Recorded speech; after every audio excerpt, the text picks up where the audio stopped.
17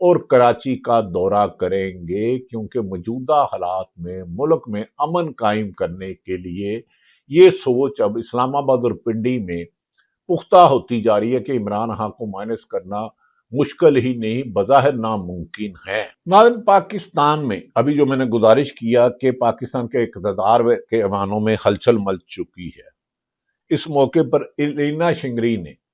taunt کرتے ہوئے x پہ ایک میسج شیئر کیا۔ انہوں نے کہا انتظار فرمائیے، اپوزیشن لیڈر کی تکرار میں ابھی مزید وقت لگے گا، نہیں اب حکومت کے پاس زیادہ وقت نہیں رہا،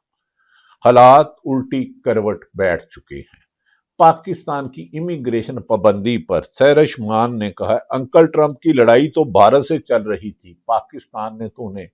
نوبل انعام تھا، لیکن پابندی پاکستان پر لگ گئی۔ یقیناً یہ سوال تو اب بنتا ہے، ایک طرف پاکستان ان کے لیے ہر طرف جا رہا ہے، دوسری طرف اسی پہ ناظرین یہ کہا جا رہا ہے کہ پاکستان کے چاروں صوبوں میں تیزی کے ساتھ سٹریٹ موومنٹ کی جا رہی ہے، لیکن حکومت نے بھی 8 فروری کو ہر حال میں خوفناک کریک ڈاؤن کرنے کی ہدایت جاری کر دی ہے۔ اگر بڑی تعداد میں چاروں صوبوں سے گلگت بلتستان اور آزاد کشمیر سے لوگ نکل آئے تو پھر یقیناً حکومت گھٹنے ٹیکنے پر مجبور ہو جائے گی، اس کے علاوہ کوئی آپشن نہیں اگر چند ہزار نکلے تو۔ لیکن تیاری بتا رہی ہے، گزشتہ روز بھی آزاد کشمیر کے سابق وزیر اعظم عبدالقیوم نیازی نے سٹریٹ موومنٹ میں اتنی تیزی آ گئی کہ حکومت پریشان ہے۔ انہیں جو رپورٹ مل رہی ہیں کہ اگر 8 فروری کو جتنی مرضی آپ پابندیاں لگائیں، آپ قتل و غارت کریں، گرفتاریاں کریں، چھاپے ماریں، مقدمہ درج کریں، اگر اس حالات میں جیسے کہ امریکہ ایران کو دھمکیاں دے رہا ہے، سعودی عرب کھل کر میدان میں آ چکا ہے، تو پاکستان میں استحکام ضروری ہے۔ کہا جا رہا ہے کہ پسے پردہ اب رابطے ہونے کے امکانات ہیں، میں یہ نہیں کہہ رہا فیصلہ، امکانات ہیں۔ اس سلسلے میں ناظرین، سابق وزیر قانون اور پاکستان تحریک انصاف کے سینئر رہنما بابر عوان نے کہا ہے کہ فارم 47 کی رجیم نے ٹرمپ کو خوشامد میں بےہودگی کی ساری حدیں پار کر دی۔ اس چاپلوسی کے نتیجے یہ ہے کہ پاکستان کو ویزا پروسیس کی متری لسٹ والے ممالک میں شامل کر دیا گیا، بھارت کو نہیں۔ پاکستان غیرت مند قوم کا ملک ہے جو سودے بازی کی عادی مجرموں کے نرغے میں ہے۔ اب یہ ہے کہ پاکستان کو اب دیکھنا یہ ہے کہ بھارت امریکہ کی اس چال پر، اور بھارت نے بھی جیسے امریکہ نے ایڈوائزری جاری کی کہ فوری طور پر ایران سے ان کے رہائشی لوگ خالی کر دیں، تو انہوں نے بھی ایڈوائزری کی، اور پاکستان نے اس سلسلے میں تھنک ٹینک کا اجلاس جاری ہے، رابطے جاری ہیں کہ کیا حکمت عملی بنائی جائے۔ ناظرین، دوسری طرف یہ بھی کہا جا رہا ہے کہ سہیل افریدی کے دورے کے بعد کراچی سے جو فیڈ بیک ملا ہے، پنجاب سے جو فیڈ بیک ملا ہے، خیبر پختونخوا میں طوفانی دورے پی ٹی آئی کر رہی ہے اور 8 فروری کے پروٹیسٹ کے لیے حکمت عملی بنا رہی ہے۔ ناظرین، دوسری طرف یہ بھی کہا جا رہا ہے کہ خیبر پختونخوا ہو یا بلوچستان، اگلے ہفتے 15 دنوں میں سہیل افریدی وہاں جائیں گے، اور عدالتوں سے میں جو عمران خان کی ضمانت نہیں لگ رہی، پی ٹی آئی اس بات پر بھی غور کر رہی ہے کہ تمام سینیٹرز پاکستان تحریک انصاف سے، تمام اراکین قومی اسمبلی، تمام ایم پی اور ٹکٹ ہولڈر ایک بھرپور احتجاج کی حکمت عملی بنا رہے ہیں، بجائے کہ 25 کروڑ عوام کو کہیں نکلے۔ اگر عمران خان بانی پی ٹی آئی 2.5 سال سے جیل میں ہے، تو عمران خان کے نام پر مختلف نشانوں پر ووٹ لینے والوں کو گرفتاری میں آئی۔ اس سوچ پر بھی خاصا غور کیا جا رہا ہے کہ اب لیڈرشپ، چاہے قومی اسمبلی اور سینٹ کا مشترکہ اجلاس ہو، اس میں احتجاج کی حکمت عملی بنائے گی، تاہم اس کی منظوری کے لیے کور کمیٹی کے پی ٹی آئی کے 5 بڑوں نے سر جوڑ لیا۔ اگر مشترکہ اجلاس میں تمام سینیٹرز پاکستان تحریک انصاف سے وابستہ تحریک تحفظ آئین کا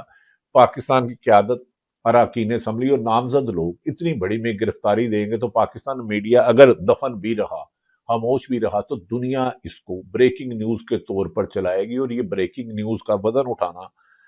حکومت کے اختیار میں نہ ہوگا۔ ناظرین، یہ بھی کہا جا رہا ہے کہ اب دنیا کی جو صورتحال ہے، ایک نیا اتحاد وجود میں آ سکتا ہے جس میں عرب ممالک، ایران، رشیا اور چین، کیونکہ ایران، چین اور رشیا نے امریکہ کے حملوں پر سخت احتجاج کیا تھا، اور یو این او نے بھی جب گرین لینڈ پر حملے کی دھمکی امریکہ نے دی تھی تو انہوں نے اس پر اپنا رد عمل ظاہر کیا تھا۔ ناظرین، یہ بھی کہا جا رہا ہے کہ بعض لگڑ بگڑ چمچے کرچوں کی سرزنش کی گئی ہے کہ آپ پر اتنی رقم لگاتے ہیں، آپ کو ٹی وی پر بھیجتے ہیں، سوشل میڈیا پر آپ کو پروموٹ کرتے ہیں، لیکن بیانیہ تو عمران خان کا چل رہا ہے۔ کہا جا رہا ہے کہ آنے والے دنوں میں ایک بڑی ڈیولپمنٹ ہو سکتی ہے۔ ناظرین، دوسری طرف بعض چمچے خرچے انجینئر جیسے جیلم والے ہیں اور ایسے لوگ اور ٹی وی پہ آنے والے نجومیوں کی بھی شامت آنے والی ہے، کیونکہ کہا جا رہا ہے کہ جیسے جیسے 8 فروری قریب آ رہا ہے اور امریکہ کے عزائم کھل کر بھارت کی طرف جا رہے ہیں، اور پاکستان نے بھی چاہے سیاسی قوتیں ہوں یا غیر سیاسی، انہیں پتا ہے پاکستان کی مفاد میں ہی فیصلہ ہوگا۔ پاکستان تحریک انصاف کے سابق سیکرٹری جنرل اسد عمر، جو کمپیریٹیولی بہتر گفتگو کرتے ہیں، انہوں نے کہا میرے ایران کی خارجہ پالیسی پر شدید تنقید تفاوضات رہے ہیں، لیکن اگر ایران اسرائیل کے امام پر تبدیلی کی کوشش ہوتی، یعنی کہ انہوں نے کہا رجیم چینج، جیسے پاکستان میں رجیم چینج ہوئی تھی سائبر پہ۔ ناظرین، یہ یاد رکھیں کہ امریکہ جن ملک ممالک میں آئل کے ذخائر ہے، معدنیات ہے، وہاں رجیم چینج جنگ یا سازش سے کرتا ہے میر جعفر اور میر صادقوں کے ذریعے۔ اس پر اسد عمر نے معافی چاہتا ہوں، انہوں نے کہا میرا ایران کی خارجہ پالیسی پر شدید تحفظات ہے، لیکن اگر ایران میں اسرائیل کی ماں پر تبدیلی کی کوشش ہوتی ہے تو میں بھی انقلاب ایران کے عوامی نعرے کے ساتھ ہم زبان ہو کر کہوں گا، مسلک من حسنی، رہبر من خمینی۔ اسد عمر صاحب، یہ رضوان غلزائی نے ان کا ٹویٹ کیا ہے۔ ناظرین، دوسری طرف صدر کے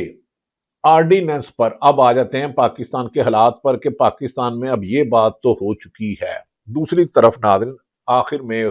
ویلاگ زیادہ لمبا ہو گیا ہے، خیبر پختونخوا کے سپیکر سباتی صاحب نے کہا ہے کہ سیکورٹی کمیٹی کو تمام وفاقی اور صوبائی ادارے ان کیمرہ بریفنگ دیں گے، اور پاکستان کا آئین یہ کہتا ہے، اور پاکستان کے آئین پر منوعاً عمل کرنا، چاہے سرکاری ادارے ہوں یا سیاستدان، ان کے فرائض میں شامل ہے، اس پر کوئی کمپرومائز نہیں کیا جائے گا۔ اس سلسلے میں سپیکر صوبائی اسمبلی خیبر پختونخوا نے واضح طور پر کہا ہے۔ ناظرین، دوسری طرف آپ کو ایک ٹوپی ڈرامہ لگا تھا 2 دن پہلے کہ ایک آرڈیننس جاری کیا گیا جس پر پریزیڈنٹ آف پاکستان یعنی کہ آصف علی زرداری کے دستخط نہیں تھے، جس پر نوید قمر نے اسمبلی میں سخت شور مچایا۔ انہوں نے کہا کہ مارشاء اللہ اور عامر اور ماضی میں 78 سال میں ایسا نہیں ہوا، جس پر وہ واپس ہوا، جس پر علینا شنگری کے پروگرام میں ایک عجیب ہی منطق دی ہے۔ یہ ڈاکٹر ایک عالمن پاکستان صدر وزیر ہیں طارق چودھری فارم 47 والے، علینا شنگری کے پروگرام میں انہوں نے کیا کہا، یہ سنیے ان کی زبانی۔ میں بڑا کلیئر بتا دیتا ہوں کہ کانسٹیٹیوشنلی جو کچھ گورنمنٹ نے کیا وہ بالکل ٹھیک تھا کانسٹیٹیوشنلی، لیکن چونکہ پاکستان پیپلز پارٹی ہمارے اتحادی ہیں، میں نے پہلے کہا بڑے قابل احترام ہے ان کی لیڈرشپ، ان کی ریزرویشن ان کے اوپر آئی، یہ طریقہ کار کیوں اختیار کیا گیا، تو ہم نے وہ آرڈیننس جو ہے وہ واپس لے لیا۔ یہ خیر سگالی گڈ جسٹر کے طور پہ ہم نے واپس لیا، ورنہ کانسٹیٹیوشنلی وہ ٹھیک تھا، آؤٹ آف دیئر ریسپیکٹ ہم نے وہ واپس لیا بغیر دستخط کے۔ آپ سمجھتے ہیں کہ وہ ٹھیک تھا؟ نہیں، بغیر دستخط کے دیکھیں وہ ایک ٹیکنیکل بات ہے، میں اس میں جاؤں گا تو وہ بہت ہی ایک لمبی بات ہوگی۔ بات یہ ہے کہ اگر کوئی بل آرڈیننس پریزیڈنٹ صاحب کو پریزنٹ کیا جاتا ہے، پرائم منسٹر صاحب کی طرف سے یا اسمبلی سے جاتا ہے، جوائنٹ سیشن سے پاس ہو کے جاتا ہے، اور اس وقت ایک مخصوص ٹائم ہوتا ہے، اگر پریزیڈنٹ صاحب اس میں کوئی ڈائریکشن نہیں دیتے تو آٹومیٹکلی وہ پاس تصور کیا جاتا ہے، تو آرڈیننس کی بھی شکل یہی ہے۔ تو آپ کے خیال میں صدر صاحب کے یہ علم میں تھا؟ صدر صاحب کے علم میں تھا؟ انہوں نے جو اس کا پرسکرائبڈ ٹائم تھا اس میں انہوں نے اس میں سائن نہیں کیے، تو وہ ڈیمڈ ایز سائن سمجھا جاتا ہے constitutionally. I get that, but میں آپ سے ڈاکٹر صاحب یہ پوچھنا چاہتی ہوں کہ ڈیلیبریٹلی پھر جی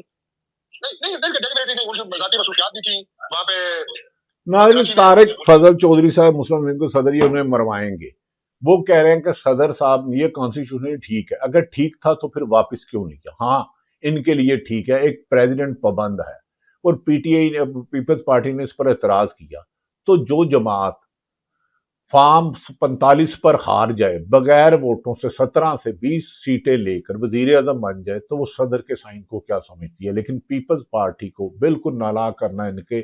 ہاتھ میں بھی مجبوری ہے، کیونکہ دوسری طرف اڈیالہ جیل میں باہر اگر قیدی 804 عمران خان رہا ہو کر آتا ہے تو ان کی سیاست اور ان کی سیٹیں